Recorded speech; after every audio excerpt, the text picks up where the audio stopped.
Okay, chalo. Now today we have to start with the new chapter, and this is your chapter number 2, commercial banking and customer banking relationship. Okay. So previously we have seen the overview of banking sector. With the first chapter which we have seen, that was all on the overview. मतलब banking industry क्या है, what were the current changes, then again कैसे वो establish हुआ, उसका कैसे evolution हुआ, what are the banking crises we have seen, what are all the different act has been introduced when this banking industry were started. Okay, so same, so that overview we have seen in the chapter number 1, and now we have to see the chapter number 2, which is totally on the commercial banking and customer banking relationship. Okay, so what exactly we have to study in this chapter? We will be going to study the introduction of commercial banking and the structural changes in the Indian banking system, like how the structure has been changed, that we will going to see here. Then evolution of commercial banking after the RBI, like how the commercial bank were actually evolved. Then what are the function of commercial banking, which you already studied in your 12th standard. So functions of commercial banking, like what kind of agency services has been performed by the commercial banking. Then again, the general utility services have been performed by commercial banking. Then here, as we are talking about the customer banking, the retail banking क्या है, corporate banking क्या है, rural banking क्या है, what exactly the banking amusement. So that all thing we will going to study in this chapter. Okay. So in short, what we can say, you will going to study in detail about the customer banking and the commercial banking, right? So let's begin with that. So first one, they have started with the introduction to commercial banking here. तो सबको पता है commercial banking क्या होता है, but still in short we will going to see according to Investopedia, a commercial bank is a financial institution that provides various financial services such as accepting deposit, issuing loans. Commercial bank customers can take advantage of a range of investment products that commercial bank offer, like saving account and the certificate of deposit. The loans a commercial bank issue can vary from business loan to auto loans to mortgages. ठीक है, सो ये सबको पता है कि commercial bank का general function क्या होता है. So commercial bank is basically a financial institution, and that financial institution will going to provide you various financial services. So financial services मतलब इतना ही नहीं कि चलो पैसा लिया और दिया, that way they it will not going to only. So they will going to accept the deposit, they will going to issue you the loans also, they will going to motivate to save your amount and to get the more interest on this. So different investment product also they are providing you. Then, according to Section 42(6) of the Reserve Bank of India Act 1934, commercial banks are classified into two category. हम लोग बोलते हैं generally ये scheduled bank है, ये non scheduled bank है. तो ये सब कभी बना था, ये जब आरबीआई का एक्ट हुआ था, उस आरबीआई के एक्ट में सेक्शन 42(6) में इसको बताया गया था कि कौन से बैंक को शेड्यूल्ड बैंक कहा जाएगा और कौन से बैंक को नॉन शेड्यूल्ड बैंक कहा जाएगा. But this scheduled and non scheduled bank will be coming under the category of commercial bank only. तो आपको मतलब एमसीक्यू के पॉइंट ऑफ व्यू से क्या ध्यान में देना है कि this commercial bank is been classified into scheduled and non scheduled bank, but it is as per which act? So this is as per RBI's Act of 1934. कौन C section में था? So it is in the section of 42(6). Okay. Now we're going to see what exactly the scheduled bank here.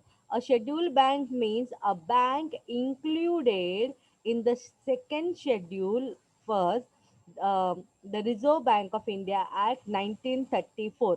मतलब जो जो bank second schedule में वहाँ पे listed थे, वो सारे बैंक को शेड्यूल बैंक कहा गया है, जो आरबीआई एक्ट के अंडर आता है. The reserve bank is empowered to include in the second schedule a bank which carries on the business of banking which satisfy the following condition. मतलब कौन से बैंक को उन्होंने शेड्यूल बैंक के category second schedule में categorise किया. So the bank which it must have a paid up capital and the reserve of an aggregate value of not less than 5 lakh. तो schedule bank के पास कितना aggregate value होना चाहिए capital, paid up capital and reserve का? So it should not be less than 5 lakh, मतलब minimum वहाँ पे 5 लाख होना ही चाहिए. It must satisfy the Reserve Bank that its affairs are not being conducted in a manner detrimental to the interest of its depositor. मतलब जो भी मतलब RBI को वहाँ पे ऐसा मतलब कन्विंस करना आना चाहिए बैंक को कि जो भी वो लोग सर्विसेज प्रोवाइड कर रहे हैं, तो वो डिपॉजिटर के इंटरेस्ट से हो, ऐसा नहीं कि वो अपने मतलब अपने प्रॉफिट मेकिंग के लिए कर रहे हैं. So that should be beneficial to the depositor also. It means what your whatever RBI is giving guidelines for the any bank, so they have to follow all this kind of a guidelines, and whatever investment scheme they are coming out, so that investment scheme should be profitable to the investor also or to the depositor also. So that this is what their point of view. And it must be a state cooperative bank. ये state cooperative bank होना चाहिए. A company has defined in the companies act 1956. Suppose अगर वो एक company है तो उसको companies act 1956 में भी होना चाहिए. Then again Indian schedule commercial bank, it must be the Indian schedule commercial bank and the foreign schedule commercial bank. Okay, तो उन्होंने क्या कहा है, जो सेकेंड शेड्यूल में उन्होंने जो लिस्टेड किया था कि कौन से बैंक शेड्यूल बैंक में आएंगे, तो उन्होंने उसको कैटेगराइज करने के लिए जो कंडीशंस थे वो उन्होंने बताया है. तो पहला कंडीशन ये था कि उनका पेड अप कैपिटल और रिजर्व उसका वैल्यू मिनिमम 5 लाख तक का होना चाहिए. What ever guidelines RBI is giving, that all should be they should follow them, and that should be also interest the depositor only. Okay, next you जो भी bank रहेगा वो आइदर स्टेट कोऑपरेटिव बैंक होना चाहिए, या फिर वो company जो रहेगा वो कंपनी के एक्ट में आना चाहिए, वो इंडियन शेड्यूल कमर्शियल बैंक होना चाहिए, या फिर वो फॉरेन शेड्यूल कमर्शियल बैंक होना चाहिए. So all this kind of a function or we can say the speciality whichever bank where or institute were having, तो उनको फाइनेंशियल इंस्टीट्यूट है, तो उनको उन्होंने शेड्यूल बैंक में कैटेगराइज किया था. Now what exactly the non schedule bank? The commercial bank which are not included in the second schedule of the RBI Act are called non-scheduled bank. जो second schedule है RBI act का, जो bank को उसके अंदर नहीं include किया गया था उसको कहा जाता है non schedule bank. They are not entitled for refinancing facilities of RBI. They are mainly engaged in money lending, discounting, collection of bills and various other services. देखो उन्होंने क्या कहा है कि they are not entitle for refinancing facilities of RBI. मतलब वहाँ पे RBI जैसे हम लोग बोलते हैं ना कि what we can say government securities का परचेसिंग करना, सेलिंग करना, तो वो उनके पास वहाँ पे वो अथॉरिटी नहीं दिया गया है. एंड उनका जो मेन बेसिकली जो उनका मेन फंक्शन रहेगा, that would be on the money lending, discounting, collection of bills and the various other services. The public sector bank, that is State Bank, its 7 subsidiaries and the 20 nationalized bank have been notified as a scheduled bank. ये सबको पता है कि state bank तो schedule bank पे आ जाता है. The reserve bank is authorise to exclude the name of a bank from the second schedule if any of the above mentioned condition are not fulfilled and it becomes a non scheduled bank. ठीक है, तो उन्होंने क्या कहा है कि even अगर कोई भी बैंक शेड्यूल बैंक में है लेकिन वो लोग उनका क्राइटेरिया फॉलो नहीं करते हैं, तो उनको वो लोग क्या करेंगे, सेकेंड शेड्यूल से उनका नाम निकाल सकते हैं और उनको नॉन शेड्यूल बैंक में लेके आ सकते हैं. Before the enforcement of the banking regulation act 1949, there was a little control and the regulation over the activities of the banking company. देखो अभी ये लोग बैंक रेगुलेशन एक्ट 1949 की बात कर रहे हैं. ठीक है, और अभी तक हम लोगों ने क्या देखा था कि आरबीआई एक्ट 1934, उसके अंदर उन्होंने शेड्यूल बैंक या नॉन शेड्यूल बैंक को कैटेगराइज किया था. Now they are coming towards the banking regulation act. मतलब जब आरबीआई एक्ट था तो उन्होंने कहा है कि उस टाइम पे ना इतना रेगुलेट नहीं कर पा रहे थे बैंकिंग कंपनीज के फंक्शन के ऊपर. लेकिन जब एक बैंकिंग रेगुलेशन एक्ट आया 1949 को, now that time only after that point after that act, they started having the control and the regulation over the banking companies. As a result, there was a mushroom growth of the large number of banking companies. They had weak and undesirable features. The failure of the Palai Central Bank in 1960 proved to be a turning point in the history of Indian banking. As a result, the urgency of weeding out of the weaker banks was felt more keenly. Reserve Bank of India entrusted with additional powers to prepare scheme of compulsory merger of the banks. 212 banking companies, mostly weaker and the unsound one, were merged either voluntarily or compulsorily with other banks of their asset, and the liability were taken by other banks during the period 1960 to June 1970. As a result of this reorganization and consolidation, the number of non-scheduled banks declined from 481 in 1951 to 14th June 1917. Okay, now see whatever I have read here, just tell me here after which act they come to know कि कहाँ पे कौन सा bank weak है करके. Is it after RBI Act or the Banking Regulation Act, student? What do you all say? कौन से act के बाद में उनको पता चला कि बैंक कैसे परफॉर्म कर रहे हैं और उनको थोड़ा सा ज्यादा वहां पे ध्यान देने के लिए पॉसिबल हुआ. What was that act name? Can anyone tell me? वो एक्ट का नाम क्या था? Banking regulation. Banking regulation act. ठीक है. और उन्होंने कहा है कि जब वो पलाई सेंट्रल बैंक का फेलर था 1960 में, तो वो सबसे ज्यादा वहाँ पे आई ओपनर था कि हमें ज्यादा ध्यान देना चाहिए कि क्या हो रहा है करके बैंक के अंदर. ठीक है. तो उन्होंने उसके बाद में क्या किया आफ्टर दिस 1960 बेसिकली कि बहुत ज्यादा कीनली ध्यान देने के बाद जो पहले ऑलमोस्ट कितने थे यहाँ पे 200 नहीं नहीं नहीं ये नहीं, हाँ 481 वहाँ पे नॉन शेड्यूल बैंक थे. तो वो कम होके उन्होंने उसको कम किया. ठीक है. मतलब ऑलमोस्ट उसका रेट कम हो गया. ये सब क्यों हुआ? बिकॉज उन्होंने मर्ज कर दिया बैंकों में जो वीक बैंक थे, जिनका नॉन परफॉर्मिंग एसेट बहुत ज्यादा था, तो वो बहुत वीक हो रहे थे करके almost it was like a loss to the bank. तो उनको जो बैंक थोड़ी स्ट्रांग है, जिनके पास ज्यादा what we can say asset and liabilities है, तो उनके पास उनको दिया गया. So this way they have control over this kind of a weaker banking section. Okay, the present structure of commercial banking in India is the outcome of long process of expansion to organization, the expansion, reorganization, and consolidation extending over a period of 2 decades and especially during the 60s of the 20th century. ये जो merger वगैरह का जो actually case चालू हुआ ना, ये basically started from the 1960 after that Palai central bank. हाँ हाँ, Palai central bank failure case. ये Palai central bank failure case हम लोग देखते थोड़ा टाइम के बाद. इवन मुझे भी नहीं पता कि एग्जैक्टली क्या है. तो we will going to see it on the Google कि क्या है ये पलाई सेंट्रल बैंक केस. अगर तुम लोग भी देख पा रहे हो तो तुम लोग देख के मुझे बताओ कि ये केस क्या था करके.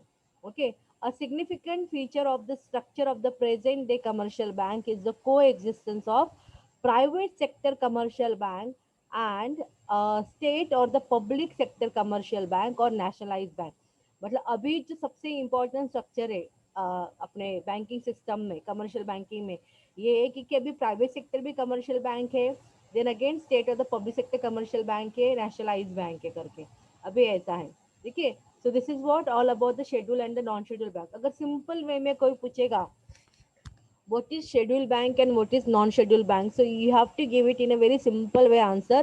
In the RBI Act 1934, under the second schedule, whichever banks are listed, that banks are called as scheduled bank.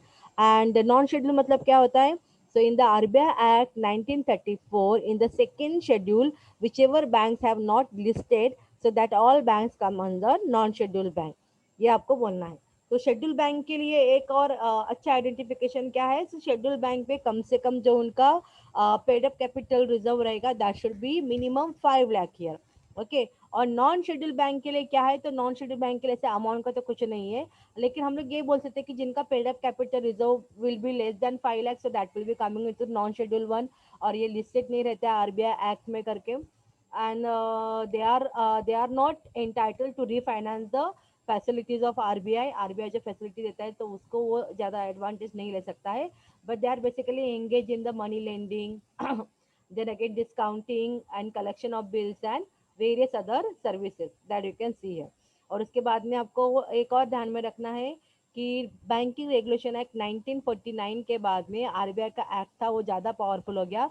Because of this banking regulation act the control over the banking system were able to have it in a very systematic manner, and therefore we were able to identify whichever is the weak bank, those who are the weak bank and they are not going as per the RBI Act and all, or they are not performing the RBI's function whatever RBI is giving the guidelines. तो उनको वहाँ पे either उनका licence cancel कर देना है, otherwise उनको किसी स्ट्रॉन्ग बैंक के साथ मर्ज कर देना है. This is what the case with the non scheduled bank. Okay. तो अभी का जो नया स्ट्रक्चर है वो क्या है बैंकिंग सिस्टम में? So it is like we are having private sector commercial bank, we are having state or the public sector commercial bank, or we can say the nationalized bank here. यहाँ तक समझा student आपको? Yes और no? चलो yes मुझे, ma'am. हाँ, चलो मुझे फटाफट एक है ना रिवीजन जैसा हम लोग बात यहाँ पे लेंगे, ठीक है? चलो अभी मुझे आप लोग ये बताओ कि जो रिजर्व बैंक ऑफ इंडिया है, सॉरी, हाँ, मुझे ये बताओ कि रिजर्व बैंक ऑफ इंडिया के हिसाब हेलो से मैम, आपकी बीच में आवाज चली जा रही है। बहुत ज्यादा चली जा रही है, मतलब बिल्कुल ऐसा कनेक्शन नहीं हो पा रहा है। नो मैम, नो नहीं जा रही। No ma'am. ओके ओके, ठीक है, मुझे ये बताओ अभी आप लोग कि कमर्शियल बैंक को जो कैटेगराइज किया गया schedule bank and non schedule bank में, वो आरबीआई का कौन सा एक्ट था, कौन से साल वाला, ये बताओ मुझे। 1934। हाँ, 1934। और ये आरबीआई के एक्ट में कौन से सेक्शन में दिया गया है? 42। 42। 42 बोलोगे, 42(6) ईयर, ठीक है? So, as per the section 42(6) of RBI Act 1934, it has been divided into two category, scheduled bank and non-scheduled bank. अब एकदम सिंपल टर्म में बताओ कि शेड्यूल बैंक किन किन बैंक को शेड्यूल बैंक कहा जाएगा, क्या बेसिस पे कहा जाएगा शेड्यूल बैंक है ये करके, इसका इजी वे क्या है फाइंड जो आउट? आरबीआई ने लिस्टेड किया है। हाँ, आरबीआई ने उनके आरबीआई एक्ट 1934 में जिनके सेकेंड शेड्यूल में उन्होंने लिस्ट किया हुआ है, उसको शेड्यूल बैंक कहा जाएगा। और नॉन शेड्यूल मतलब क्या? जो लिस्टेड नहीं है। हाँ, जो लिस्टेड नहीं है, सेकेंड शेड्यूल है, ये वर्ड ध्यान में दो आप लोग कि आरबीआई एक्ट 1934 के सेकेंड शेड्यूल में जो लिस्टेड नहीं है उसको नॉन शेड्यूल कहा जाएगा। अच्छा, अभी आप लोग मुझे ये बताओ कि शेड्यूल बैंक के लिए कम से कम कितना पेड अप कैपिटल और रिजर्व का एग्रीगेट वैल्यू होना चाहिए? 5 5 लाख। 5 लाख। 5 लाख तक का, ठीक है? और अगर उससे कम रहेगा तो वो बैंक फिर किस में आ जाएगा? Non non schedule. Non schedule. Schedule bank. आ जाएगा, वेरी गुड। अभी आप लोग मुझे ये बताओ कि जो नॉन शेड्यूल बैंक है उनका मेन फंक्शन वो लोग क्या करते हैं, क्या उनका मेन फंक्शन रहता है, मतलब वो क्या नहीं करना है उन्हें और उनका क्या काम रहता है, बताओ उनका क्या काम रहेगा नॉन शेड्यूल बैंक का? So you can see here, they are not entitled for refinancing facilities of RBI, and they are mainly engaged in money lending, discounting, collection of bills and various other services, ठीक है? Service.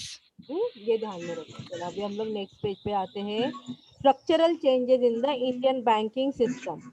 देखो, a variety of structural and institution development have taken place. Indeed, they are far-reaching changes in the entire landscape of Indian banking.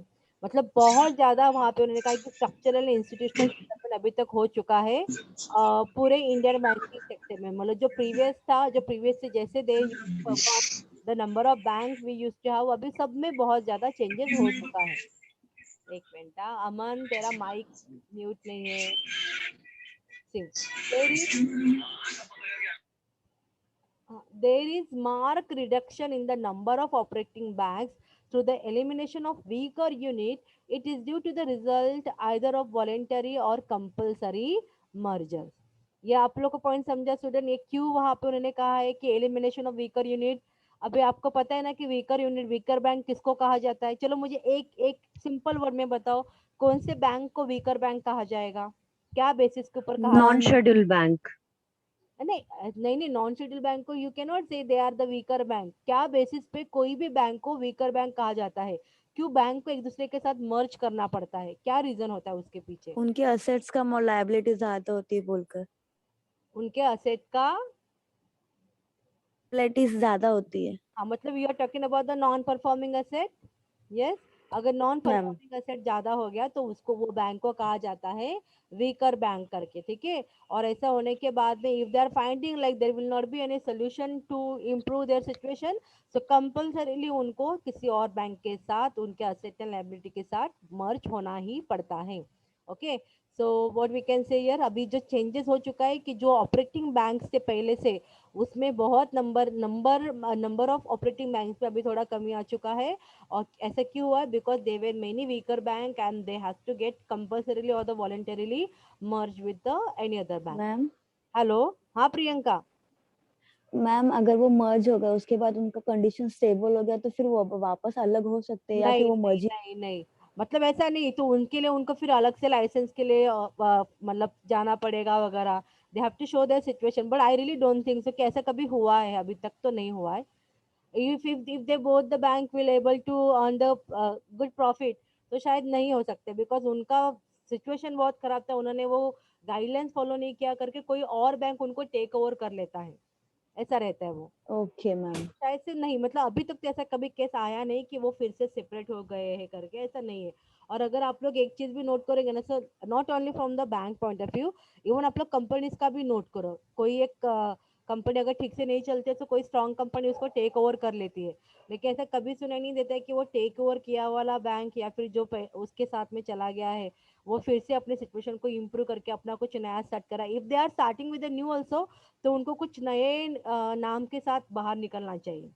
मतलब ऐसा हो सकता है, but I think with the same name they can not come out in the market, because already उनका market में picture इतना कुछ खास नहीं है। तो आई थिंक ऐसा नहीं हुआ है अभी तक। Next say, this reduction has not resulted in any significant reduction the availability of banking service. Thus, there has been no contraction of banking facilities, though there has been a decline in the number of banks from 566 in 1951 to 89 in June 1969. बहुत बहुत एकदम नया वाला उन्होंने data दिया है, इतना पुराना वाला डेटा देके क्या मीनिंग है, थोड़ा अभी का रिसेंट डेटा देना चाहिए था उन्होंने। ओके, सो उन्होंने क्या कहा है कि though we are seeing that the many operating banks were they have been cancelled or they have to merge with the any other bank, लेकिन उससे कोई ऑपरेटिंग में या फिर बैंकिंग फैसिलिटीज में कमी हुआ है ऐसा सिचुएशन अभी तक तो नहीं हुआ है। Okay, though we are seeing the number of working bank or the operating banks are very less, but still the banking facility they are providing in a proper manner.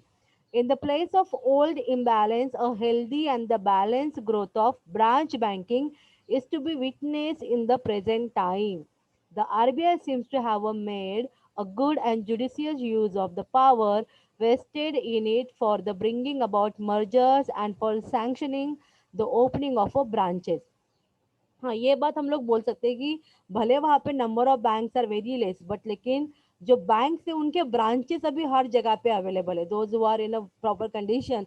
तो वो सारे बैंकिंग के बैंक्स के branches हर जगह पे available होते करके we are not facing much difficulty to get the proper banking service.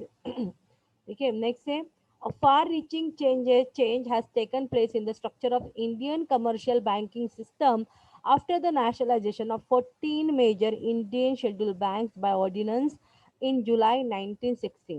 तो उन्होंने कहा है कि और सबसे इम्पोर्टेंट जो स्ट्रक्चरल चेंज हुआ है वो जब जुलाई 1960 में ऑलमोस्ट 14 शेड्यूल बैंक को उन्होंने नेशनलाइज कर दिया था। तो उससे ज़्यादा मतलब वहाँ पे और हम लोग का सिचुएशन में इम्प्रूवमेंट आ चुका था बैंकिंग सेक्टर में। There has been a consistent effort taken by all concerned to evolve and integrate structure of financial institution. Each such institution aims at specializing in its own sphere, but in those co- coordinate with other.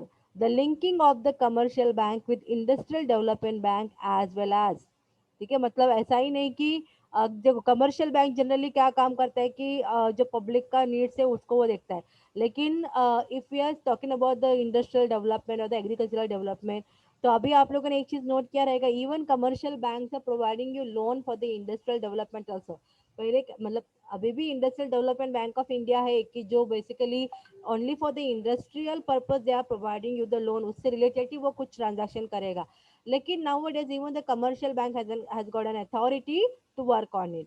Agriculture Refinance Corporation persuaded the banks enter the sphere of agricultural credit and brought the cooperative banks within the purview of the Banking Regulation Act.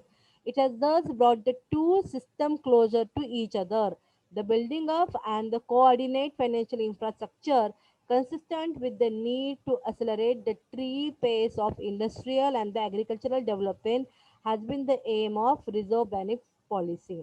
ठीक है, तो उन्होंने क्या कहा है यहाँ पे, तो बैंकिंग सेक्टर ने जस्ट ऐसा ही नहीं किया कि लोगों के नीड्स के बारे में ही ध्यान देना है, लोगों को जो normal day to day transaction करना है, जो उनको सेविंग करना है, डिपॉजिट करना है, इन्वेस्ट करना है, उसके बारे में ही नहीं, तो उन्होंने इवन इकोनॉमिकल डेवलपमेंट कैसा आना चाहिए, how to have the development into the infrastructure, how to have development into the industries and how to have development into the agricultural sector, वो सारी चीज़ों को कंसिडर किया है बैंकिंग सिस्टम में. ठीक है. So what they are saying here, it is not acting only as a commercial bank which is only for the public, but even for the economy also they are working for, even for the economical development also they are started providing their banking services. So this kind of a structural changes have happened into the Indian banking system. अच्छा आप लोग चलो मैंने आपको industry के बारे में बता दिया, एग्रीकल्चर के बारे में बता दिया. मुझे और बात बताओ कि आपको क्या लगता है इसके अलावा और क्या बैंकिंग सेक्टर ऐसा काम करता है कि जो इकोनॉमिकल डेवलपमेंट लेके आता है. कैन एनीवन टेल मी यार, किन चीज़ों के लिए वो काम करता है और कि जिससे इकोनॉमिकल इकोनॉमी में अच्छा हो सकता है, कुछ ग्रोथ हो सकता है. What is that? बोलो स्टूडेंट, क्या लगता है आप लोगों को? इंडस्ट्री के लिए पैसा देता है, ठीक है, चलो एग्रीकल्चर के लिए देता है पैसा, ठीक है, और क्या लगता है आपको? और किन चीज़ों को पैसा देने की वजह से इकोनॉमिकल चेंजेस हो सकता है और हो रहा है? व्हाट डू ऑल से? चलो बोलो क्या, anything anything which ever comes in your mind कि मैम ये चीज़ों को लोन दिया जाता है, पहले ऐसे नहीं था लेकिन अभी उसके लिए भी लोन दिया जाता है, तो ये अच्छे अच्छी बात है करके. Tell me. कुछ भी नहीं? अच्छा मुझे बता बैंक किन किन चीज़ों के लिए लोन देता है, ऐसा जस्ट मुझे ये बता दो आप लोग, आपको क्या पता है? House loan. हाँ, हाउस लोन. अभी आप मुझे ये बताओ हाउसिंग लोन उस वो देने से मतलब क्या इकोनॉमिकल चेंजेस हो जाएगा? क्या लगता है आपको? हाउसिंग लोन प्रोवाइड करने से इकोनॉमिकल चेंजेस क्या होगा, मतलब इकोनॉमी में क्या चेंजेस आ सकता है? अच्छा मुझे पहले ये बताओ, हाउस लोगों को घर की जरूरत क्या है? अगर तुम्हारे पास अच्छा घर है, so what is that indicating? वो क्या इंडिकेट करता है अगर तुम्हारे पास घर अच्छा अच्छा घर है रहने के लिए तो? Standard of living. Yes exactly, standard of living. ठीक है. तो हाउसिंग लोन वो प्रोवाइड करता है, तो उसके पीछे का इकोनॉमिकल ऑब्जेक्टिव भी ये हो जाता है that the people should live in a proper housing situation so that the countries people standard of living will going to get improve. तो उनका जो रहने का स्टाइल, देखो इवन ऐसा नहीं रहता कि हमेशा जीडीपी के अकॉर्डिंग ही किसी कंट्री को बहुत बड़ा कहा जाता है. जिस कंट्री के लोगों का स्टैंडर्ड ऑफ लिविंग भी अच्छा रहता है, तो उस कंट्री के लिए वो कंट्री भी ह्यूमन डेवलपमेंट के रैंकिंग में आगे आती है. That country will be coming to the most happiest country, ऐसे भी कहा जाता है, because they are able to satisfy the basic needs of their people and this housing and all, these are all the basic needs of us. तो वो हमारा fulfil करने के लिए बैंक्स आर हेल्पिंग अस कि आप लोग पैसा ले लो और अच्छे स्टैंडर्ड ऑफ लिविंग में रहो करके. चलो और क्या बताओगे मुझे, और कोई बताओ क्या चीज़ों के लिए लोन दिया जाता है? यस अंजुम ने कहा मुझे education. Yes Anjum, can you tell me यार एजुकेशन से क्या बेनिफिट होगा इकोनॉमी के लिए? एजुकेशन लोन प्रोवाइड किया जाता है लेकिन उससे क्या फायदा रहेगा इकोनॉमिकल पॉइंट ऑफ व्यू से? बोलो. और anyone, not only Anjum, so can anyone tell me here bank से प्रोवाइडिंग एजुकेशनल लोन उससे क्या फायदा हो सकता है इकोनॉमी को? बोलो. वो उनको जॉब मिल सकता है, अच्छा जॉब. हाँ उनको जॉब मिल सकता है, वो भी बात सही है. दूसरी बात क्या है, लाइक थ्रू द एजुकेशन आपको पता है ना कि लिटरेसी रेट को भी काउंट किया जाता है हर एक कंट्री के, कि कौन से कंट्री में कितना लिटरेसी लेवल है करके. एंड इंडिया का टारगेट क्या है, that we should come around 100% of literacy rate. So it means they are helping us to go with the higher education. जहाँ पे जितनी ज़्यादा हाईली स्किल्ड लेबर रहेंगे उतना उस कंट्री को वो लोग ज़्यादा कंट्रीब्यूशन कर पाएंगे अपने नॉलेज के बेस के ऊपर. So we should always motivate our people to get the higher education. And obviously whenever we are talking about the educational loan, because अभी आपको पता है कि I think till the 7 or 8 standard free of education रहता है. हाँ ये हमारा चॉइस है कि हम लोग अपने बच्चों को प्राइवेट में डालते हैं, पैसा खर्च करते, that's a different thing. But generally if you going to see as per the government rule, अगर कोई भी बच्चा गवर्नमेंट स्कूल में पढ़ता है तो उसको टिल 7 और 8 स्टैंडर्ड तक फ्री एजुकेशन दिया जाता है. ठीक है. And even 9th and 10th का भी उसका कुछ ज़्यादा इतना कॉस्ट नहीं रहता है. So what is that, what is the reason behind it, क्यों ऐसा गवर्नमेंट करता है? Because government really wanted to come at the 100% of literacy rate. He want that the people of his country should be literate one. ठीक है. तो ये main objective होता है. And generally if you going to ask the bank, So banks will be providing you the loan for the higher education. So what are they saying here? अगर तुम्हारे पास पैसा नहीं है, but after taking the education they are assured कि तुम लोग को job तो मिलने ही वाला है, so that you can repay it. ऐसे एजुकेशन लोन आपने लिया और इमीडिएटली फर्स्ट डे से तुम्हें उसका ईएमआई वगैरह भरना ऐसे नहीं रहता है. They are giving you certain time period, like after completing your education. Again I think completing the degree 1 or 2 year के बाद में वो लोग मतलब एक्चुअली उनका रिफंड लेना स्टार्ट कर देते हैं. ऐसा रहता है एजुकेशन लोन का. ठीक है. So it means what here, they are allowing you to be capable of earning higher income and to be skilled and the knowledgeable, and use the skill, and on the basis of the skill and the knowledge you can start earning the money and you can repay the loan. So somewhat they are helping the country to have the skilled or the educated people. Okay. So this is वो. Even आपको अगर एक बात बताओ, renovation, अगर हमें अपना घर का रिनोवेशन करना है, घर में फर्नीचर लेके आना है, कुछ घर का अपना वॉल वगैरह खराब है तो उसको हम लोग को ठीक से रिपेयर करना है और उसके लिए बहुत ज़्यादा खर्चा होता है. Even for that reason also we can ask for the money. उसके लिए भी बैंक लोन प्रोवाइड करता है.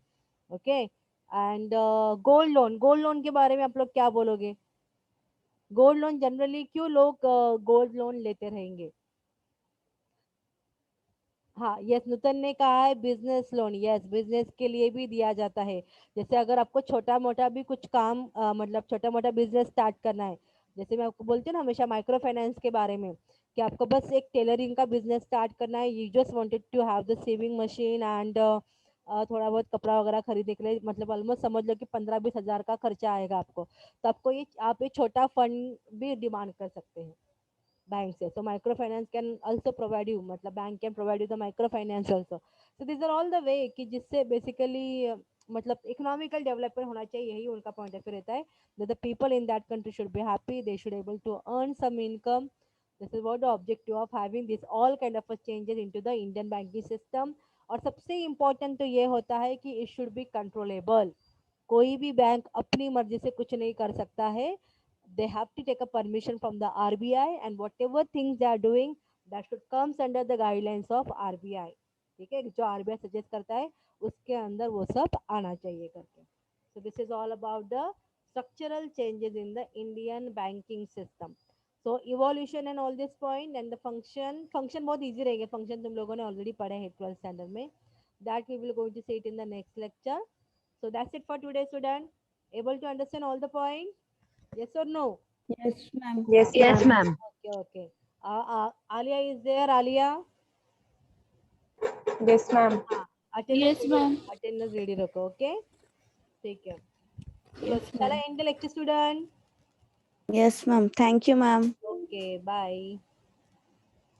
Bye, ma'am. ma'am. Bye, ma'am. Okay.